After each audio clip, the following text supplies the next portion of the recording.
प्यारे बच्चों, अब हम देखने जा रहे हैं एक्सरसाइज 9 के क्वेश्चन नंबर 14 को। इस क्वेश्चन नंबर 14 में आपको बोला हुआ है a 1.2 metre tall girl spots a balloon moving with wind in horizontal line at height of 88.2 metre from the ground. एक गर्ल है, ये एक बलून को ऑब्जर्व करती है। इस बलून की ग्राउंड से हाइट दे रखी है 88.2 और इस गर्ल की भी अपनी हाइट दे रखी है। इस क्वेश्चन में ये आपको हाइट गिवन है, इस गर्ल की हाइट है 1.2 मीटर।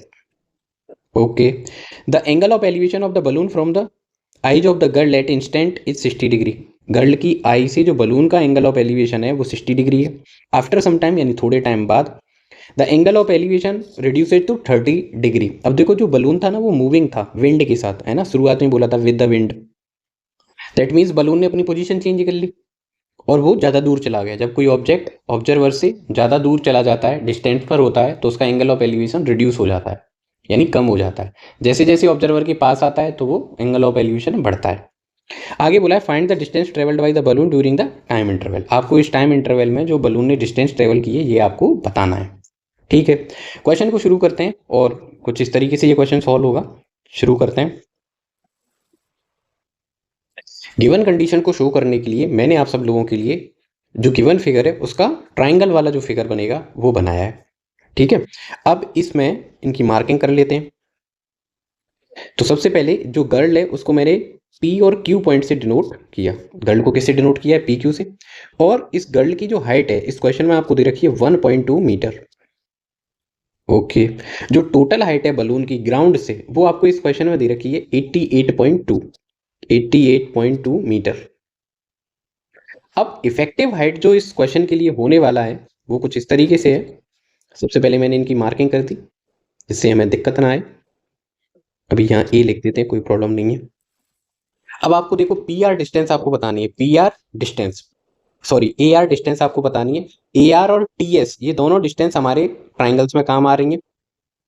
तो आप लिखेंगे यहाँ से T S distance is equal to A R distance और इसकी वैल्यू आप लिख सकते हैं 88.2 माइनस 1.2। जब आप इसे सॉल्व करेंगे तो आपका आंसर आएगा 87 मीटर। ओके, डिस्टेंस हमें मालूम चल गया। अब जो शुरुआत वाला एंगल ऑफ एलिवेशन था वो 60 डिग्री था और बाद वाला जो एंगल ऑफ एलिवेशन है वो आपके लिए कितना है? 30 डिग्री। इन दोनों ही केसेज में इस बलून की इफेक्टिव हाइट जो होने वाली है दैट मीन्स ऑब्जर्वर से बलून की जो हाइट है ना, वर्टिकल हाइट की बात कर रहे हैं, डायरेक्ट डिस्टेंस की बात नहीं कर रहे। दैट मीन्स ए आर और टी एस की बात कर रहे हैं और ये दोनों ही जगह क्या होने वाली है? सेम ही होने वाली है। तो जब आप इस क्वेश्चन को सॉल्व करेंगे तो कंपेयर करना होगा आपको। क्या करना होगा? कंपेयर। और आपको जो डिस्टेंस बतानी है कि बलून ने डिस्टेंस कितना ट्रेवल किया है, तो बलून ने जो डिस्टेंस ट्रेवल किया है वो 80 है। कितना है? ए से लेकर टी तक का डिस्टेंस बलून ने ट्रेवल किया है। आपको 80 या आर एस डिस्टेंस को ऑब्टेन करना है। क्वेश्चन के आंसर की शुरुआत करते हैं। तो सबसे पहले आप लिखेंगे in triangle A P R, in triangle A P R, जहां पर आप लिख सकते हैं एंगल आर जो होने वाला है ये 90 डिग्री होने वाला है। Angle R is equal to 90 degree. Angle S की वैल्यू भी क्या होने वाली है? 90 डिग्री होने वाली है। तो आप यहाँ पर लिखेंगे tan 60 is equal to perpendicular upon base. और tan 60 की वैल्यू परपेंडिकुलर अपॉन बेस के फॉर्मूले से आपके लिए ऑब्टेन होगी 87 अपॉन पी आर। tan 60 की वैल्यू मैग्नीट्यूड वाइज कितनी होती है? √3। तो यहाँ से पी आर का जो मैग्नीट्यूड आएगा वो आ जाएगा आपके लिए 87 अपॉन √3। पी आर का मैग्नीट्यूड आपके लिए कितना आएगा? 87 अपॉन √3 मीटर। कितना आएगा? 87 अपॉन √3 मीटर। ओके, इसी तरीके से आपको यूज करना होगा triangle TPS, in triangle TPS,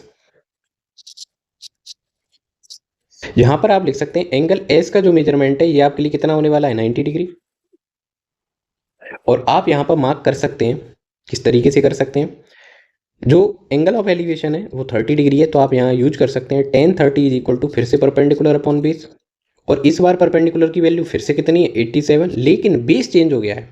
base की जो डिस्टेंस है वो अब आपके लिए पी आर ना होकर क्या हो चुकी है? P S. और tan 30 का जो मेजरमेंट होता है वो आपके लिए कितना होता है? 1 अपॉन √3।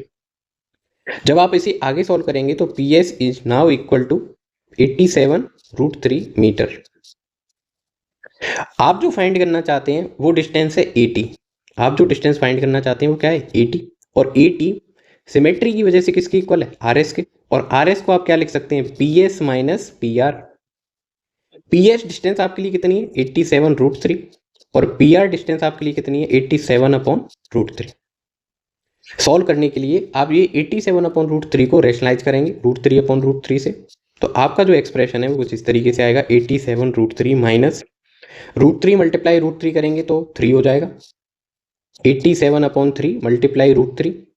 जब आप आगे सॉल्व करेंगे तो ये एक्सप्रेशन आएगा 87√3 माइनस 58√3। सॉल्व करेंगे, 3 की टेबल से आपने 87 को डिवाइड किया है ना, तो आपका जो आंसर आएगा वो 29 आएगा। कितना आएगा, 29। और जब आप माइनस करेंगे तो आपका फाइनल आंसर आ जाएगा 58√3 मीटर। इससे बलून ने जो डिस्टेंस ट्रेवल की वो आपको ऑब्टेन हो जाएगी। आई होप आपको ये क्वेश्चन अच्छे से समझ में आया होगा, है ना। अगर आपको ये अच्छे से समझ में आता है, वीडियो से सीखने में मदद मिलती है, तो आप इसे लाइक करें, शेयर करें, है ना, चैनल को सब्सक्राइब करें। Thank you.